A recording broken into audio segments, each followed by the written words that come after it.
The nights are growing longer. Soon it will be the longest, darkest night of the year. Often the coldest, but still dark. Our ancestors would huddle by the fire and pray for the sun to return. And so do we. Today we're going to be talking about Alban Arthan, Yule, going into the bear cave, this time of hibernation and rebirth, as we walk together down creation.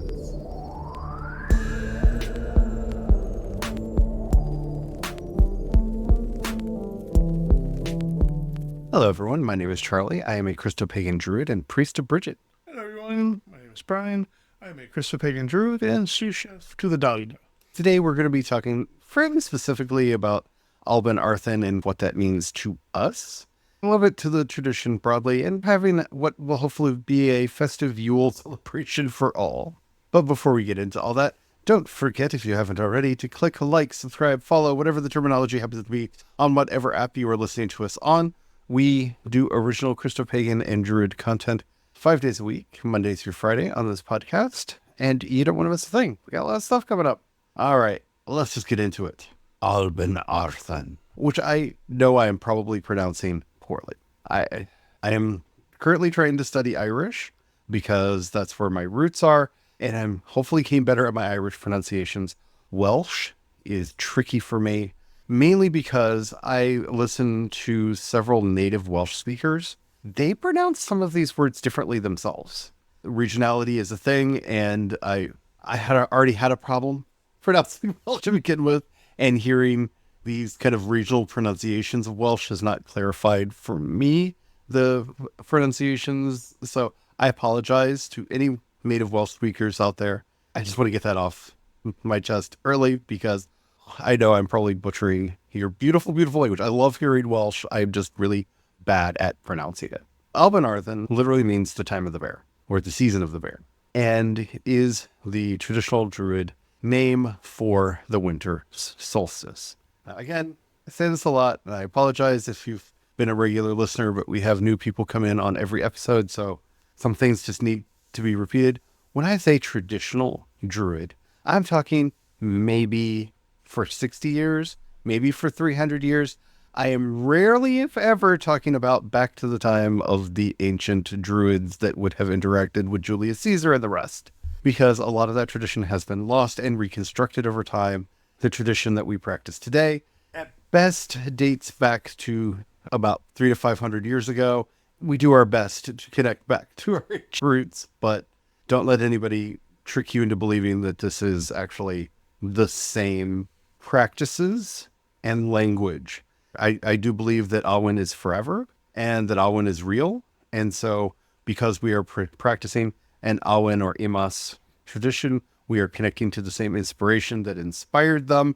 And so we are in the same lineage and the same tradition, but our words and practices are probably very different. I just feel like that needs to be said every time we talk about Druid stuff. So this is the season of the bear for various obvious reason. It is cold.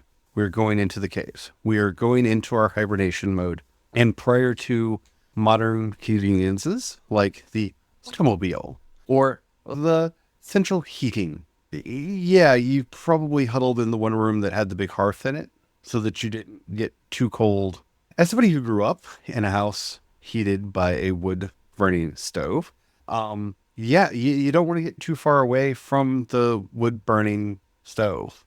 It makes things warm. In fact, my grandparents' house, which was also heated by a wood burning stove, the wood burning stove was in the basement, so it would kind of heat up the basement, which was underground, and let that heat kind of rise up more through the house.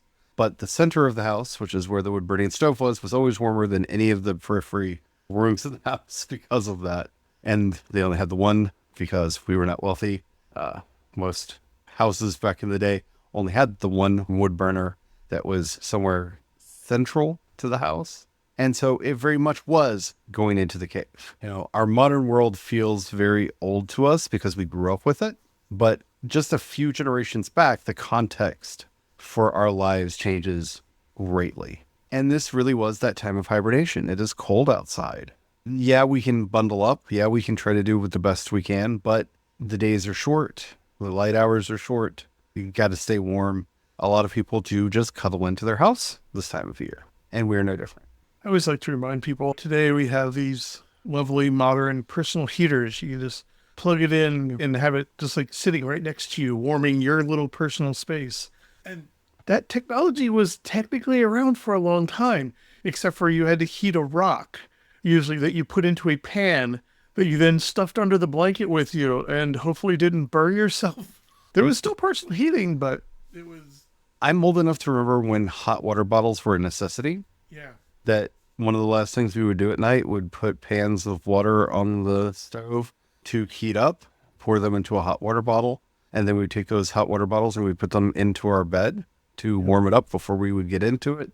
I remember one year for Christmas, I got an electric blanket, and it was magical because I didn't have to use the hot water bottle anymore, because it would basically make a hot nugget. The rest of the bed was warmer than it would have been if I hadn't put the hot water bottle in there, but it made a warm nugget in the bed, and the rest of the bed would still be rather cold. It's an interesting world that we live in, mainly because I really am kind of, in some ways, too young to remember, but because I grew up fairly rural, I grew up fairly poor, and that combination of things, I remember our first taste of central heating was a wood-burning stove that was connected to vents that went throughout the house, so that the heat, it didn't have a fan at all. It was just the hot air would go through the vents, and it would create kind of natural circulation and drafts through the house to do heating.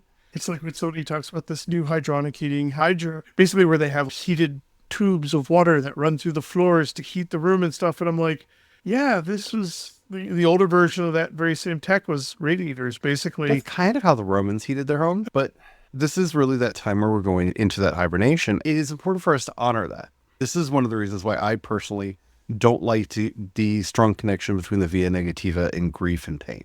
Grief and pain are definitely part of the Via Negativa, but so is spaciousness, openness, just emptiness. The dark night is all of those things. I don't think it has to be a painful experience. I don't think it has to be a grief-filled experience to be in the Via Negativa, though it very often is. Grief and pain naturally bring us into that path to Via Negativa space, which, if you're not familiar with the 4 paths, they are from Creation Spirituality. We did some videos on that, and you can find out more over at creationspaths.com and wisdomscry.com. The Via Negativa for me, which we are here in the heart of winter, kind of heading up to the high holiday of the Via Negativa, is that emptying that lets you get to rebirth. It's that pouring out of everything that you have and being ready to get refilled come spring. And it can be a painful experience, like I said, but it doesn't have to be. That's why I love the image of the bear in the cave. I like to take this time to do a simple Via Negativa practice. It's where I like to sit there, find either a quiet time and a quiet place, because the nights are so much longer. Sometimes the wee hours of the morning or the late hours of the evening, depending upon whether the glass is half full or half empty. Sit there and then take a heavy blanket. Don't just take a sheet. You need a heavy blanket or a very heavy jacket, or several, maybe a heavy blanket and a heavy jacket. Pile it all on top of you, curl up underneath of it, and just sit there in the silence, just letting it all be. Yeah. If you can sit there for 15 minutes, do the full 15 minutes, set a timer. If you can do 30 minutes, like if you do an hour, it gets more and more intense the longer you go, just because the body will freak out and then calm down and then freak out more. And then you get that moment of a giant sigh, especially with all the hustle and bustle this time of year. You get that chance to just let it all go and let it be and just sit with it. Kind of sigh is for just letting that excess energy out. Ritualistically speaking, this is the time of year where Modron is going to give birth to Mabon. And if you're not familiar with that story, Modron literally means mother. She probably was a great mother goddess to the Welsh. And the Mabon is the child of light, is the promised child that will bring salvation and bring restoration to the land. And there are many stories about the Mabon, or I've heard it pronounced both Mabon and Mabon, but most commonly pronounced Mabon. It's actually where the Wiccan holiday of Mabon gets its name from. And of course, in the quest to find the Mabon, One seeks out the 4 oldest animals because he was stolen so long ago that we have to find the oldest and wisest of creatures that were around long enough to have found when he was stolen. Again, not very, like, of all the characters that you find in Arthurian legend, because the Mabon does get incorporated into Arthurian legend, as well as other heroic tales, they literally have to find the oldest animal in the world because they witnessed the kidnapping of the Mabon and can lead them to the fortress so that they can rescue him. This is the time when the Child of Light is born. And for those of us who are Christopagans, of course, to us, the Child of Light is Jesus. Like, this is the time where Jesus is born. This is also the time of year where we have celebrated the conception of Mary. You remember in Christian numerology, 9 months is 9 months. So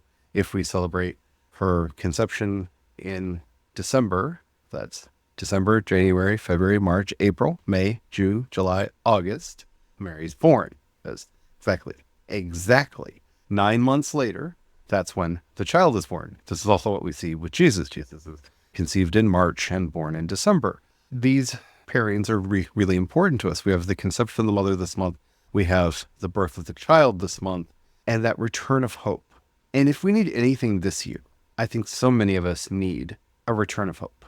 Now is a time more than any I've ever experienced in my life where I have felt truly hopeless about the future. And that's not just like for me personally, but just the zeitgeist, the way people are talking about things online, the way friends and family are talking about things.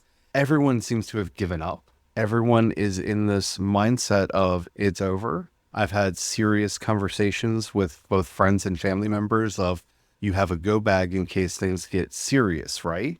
You have an escape plan in case things get serious, right? And that's a terrifying conversation, just in casual conversation. We're talking about, how's your life been? How are things been going? You have a plan to escape in case things get too bad, right?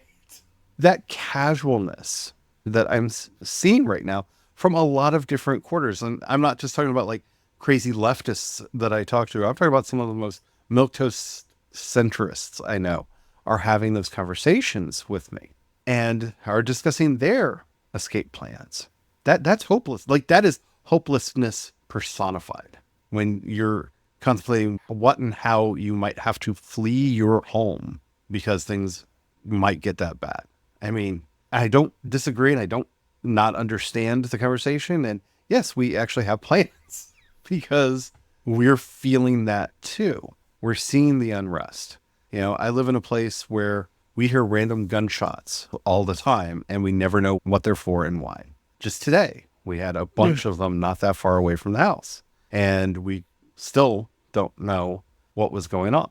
Violence is a very common way for people to solve disputes around here. And that is frustrating and saddening. So I get these instincts and I am not judging anybody who has them because I have them too. But this is how we get that back. We have to connect to these stories. There's a reason why the birth of the Christ child is married with the martyrdom of the innocents. That yes, the child of light is born and King Herod killed every child under the age of 2 in the village in hopes of killing. This is also where some of these other practices become so helpful and enriching. A practice I've done in the past for Yule is the evening leading up to it. That longest night, staying up.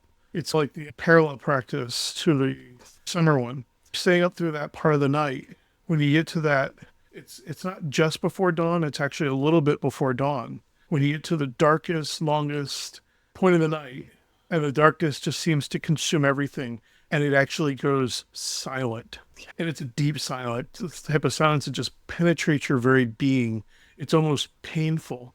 It's so silent. Presumably the predators are still out. Even the birds are quiet. And then when you get to that almost breaking point, the birds start chirping and light starts penetrating the night. It's that reminder that yes, it can get really intense, it can get really dark, but also cycles of life happen. It does get better as well. I know technically we have no wolves in the area according to the paperwork, but having seen a pack of them move through our town. Also, it was last summer solstice, actually. I was outside doing the summer vigil, and you get to that point in the night. Because it happens every night. It's very noticeable in winter because the night is so long. Yeah. But we got to that point in the night, and I had that thought, the predators must be out, and then I heard a wolf howl. Yeah. And then I heard the rest of the pack howl back, and I was just like, oh, they're out. Yeah. Yes, the predators are definitely out. It sent chills down my spine because, granted, we have a screened-in deck, but there's literally mesh screening between me and the outside. If a wolf pack had decided to come through that door is not going to stop. You know, it's crash through. And I had that feeling for a moment of, oh, I am prey. If you've never heard a wolf howl, like outside, like not in a zoo, but you've been outside in a place where you felt vulnerable and heard a wolf howl, it was that moment of, oh, I am definitely prey. And I think over the last couple months, we've all hit that moment of, oh, I am prey. Or that may be why we are celebrating a certain predator that did some actions lately online. Like you're seeing that celebration of that act of predation, if you will, because when you feel helpless, you are looking for any sign that you can defeat the predator, right? It's one of the things I think we love most about nature documentaries is like, we're going to watch that. Watching the hippo attack the crocodile. Or I was thinking about the lizard trying to make it to the sea or something like that. That nature documentary with all the snakes.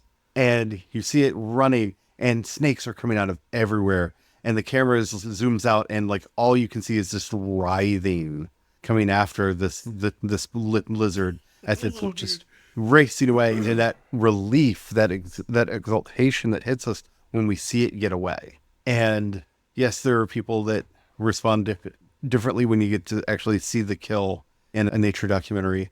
But I think a lot of us respond very much more when we see the animal escape, the animal get away, that resilience, because we're all looking for that resilience right now. And the bear is a really good symbol for that because this is the most vulnerable they will be. Yes, bears are predators.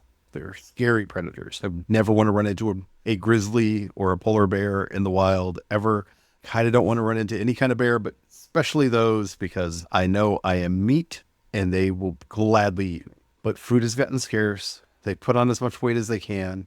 They're often nursing their newborn kids, locked away from the world, waiting for the cold to go away and for life to return to the land so that they can go back out and eat. This is the most vulnerable they will ever be. And the idea of the bear cave is that ultimate vulnerability. Because, again, when we think about bears, we think about the strong bear, right? That can take on anything and that can do anything and that is just a formidable force, right? The bear in the cave is vulnerable. They're hibernating. They're not fully awake or asleep. They're in a different state of consciousness in there. Like I said, they're often in there with their children. And the mothers are feeding their young from her own milk, which is being made from her own fat stores that have to keep her and her 1 to 2 kids alive. That's it. That's all they have. This is the sheer vulnerability expressed in this image of the bear in the cave in winter hibernating is very palpable. And I think to us this year really feels almost too on the nose to how a lot of us are feeling as we're watching some of the social media companies like Meta giving in, pre-complying to a lot of the things that are probably going to be coming down the road and harming vulnerable communities in the process. And we see some of these actions that are taking place already, and we feel that vulnerability. We feel that. And so, like the bear, here we are going into Yule in this vulnerable place. And what we have to remember is from Yule, so from tomorrow on, the days are going to be getting longer. The sunlight is returning. And this is the cognitive dissonance that Yule always puts into my head. The days will be getting longer. We will have more sunlight every day starting on Yule. At least here, where I'm living, the days are going to be getting colder. Our coldest days usually aren't until February around here. Late January, early February is usually our coldest time of the year around here. That's when we can often expect like actual snow that'll stay on the ground and everything. So the days are going to be getting longer. The light is going to be returning, but the temperatures will still be dropping and it will still be getting cold.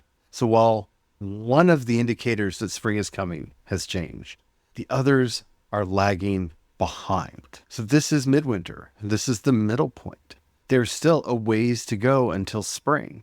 We're not going to start seeing spring on our calendar until we get to Imbolc. And Imbolc for us is right there in that heart of the coldest days. The days have been getting longer, but there's very often snow on Imbolc here. Yeah. It's not uncommon for us to have snow on February 1st, but that is the beginning of spring. That is when we start seeing those energies coming back as we're heading towards mid-spring and on forward into the rest of the year, right? This is where we are. And allowing yourself to have that cognitive dissonance, because that's kind of where I feel like we are right now. If I can give you my Yule time message for the year, the darkest night of the year is happening. We may see colder temperatures, we may see some snow, some icing over happening, but we're at the point of the light returning. Like I've lived through a lot of dark days that we don't want to consider dark. I remember when the election was literally stolen in 2000. Like not even figuratively. There's a process in our Constitution for how a disputed election results are handled. And our Supreme Court literally said, we're going to ignore the Constitution and pick a winner. And no matter how you want to do that, they didn't do it by the rules. The rules are clear. The rules are laid out. They did not follow the rules. That election was stolen. And that's when my hair got on fire in 2000. And I've been in this place of concern that I'm only now seeing people get caught up to. But a lot of those people weren't paying attention to the Prop 8 in California, the 2 propositions we had in the state that we live in to curtail our rights, right? A lot of people are concerned what's going to happen with trans and queer rights. Well, we went through that over the last 2-3 years. They've been curtailing trans and queer rights in my state. Like that's already happened for us. It's just now the rest of the country is like, is this going to happen for us too, right? And I'm not trying to say that in a way that's casting aspersions or looking down on others, but this is where we are. I think we hit the dark point of the night. I think we're on the other side of the darkest day because what we're seeing is people waking up to that darkness. We're seeing what's going on in Tennessee right now, where an entire county in Tennessee is standing up to the darkness, and we'll see how that goes. We're seeing this happen in Ohio, where an entire town stood up to the darkness when it came to their doorstep. We're seeing these little glimmers of light that the new dawn is there, that people are waking up and going, "Oh yeah, maybe this was too far. Maybe that is a step too far. Maybe not here." We're seeing those glimmers of the new dawn, but 2 things are often true simultaneously. It's why you really have to do the both and thinking. Because yes, I think we've hit the darkest night, but that doesn't mean it's not going to get colder before the heat returns. And this is why connecting ourselves to the seasons is important. It helps us to remember these very natural lessons that are easy to lose in our modern world. That's why I like that practice, because once again, there is that period, but after the darkest point, when it all goes quiet and the birds are chirping, but it is still dark. The light, most people don't even notice the sunrise, the actual light of the sunrise, till much later. By then, the cacophony of birds is almost mind-numbing. And then suddenly there's light, and the birds kind of get a little quiet again, but they're still chirping. They just get quieter. But there's that whole period in between.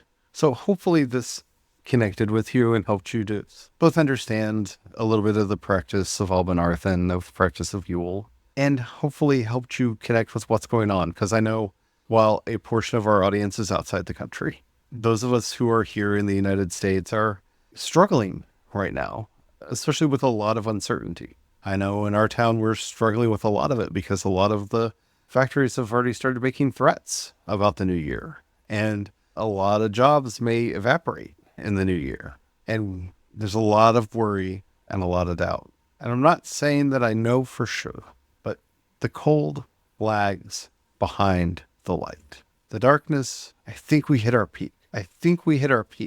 And I think the light is going to be returning. It's still going to get cold for a while. Like that. It's going to take a while before we get the tilt just right, that the heat and the warmth comes back. So don't be surprised if it keeps getting colder. But start looking around for where you can find those little bits of additional daylight. Because I'm seeing them all over the place. And I hope you are too. So happy Yule, everybody. Y'all. Happy Yule, y'all. Roll credits. Oh, so I hope that this has been helpful for you. I hope you've enjoyed this episode. How are you celebrating Yule this year? How are you celebrating Alban Arthan? Are you doing anything for the winter solstice? Let us know. I would love to know. I love learning new traditions for these holidays because so many people do so many wonderful and amazing things. I'm looking forward to some nice mulled cider, maybe a mulled wine. No eggs, please. And if you know, you know. Maybe some other wonderful holidays. So brave. One of these years, I want to make a traditional eggnog, but the idea of I want to make some egg and cream and put it in the corner of the room for 90 days and just let it ferment seems like death in a jar to me. So brave. Like, I kind of want to try it. I understand the science. Yeah.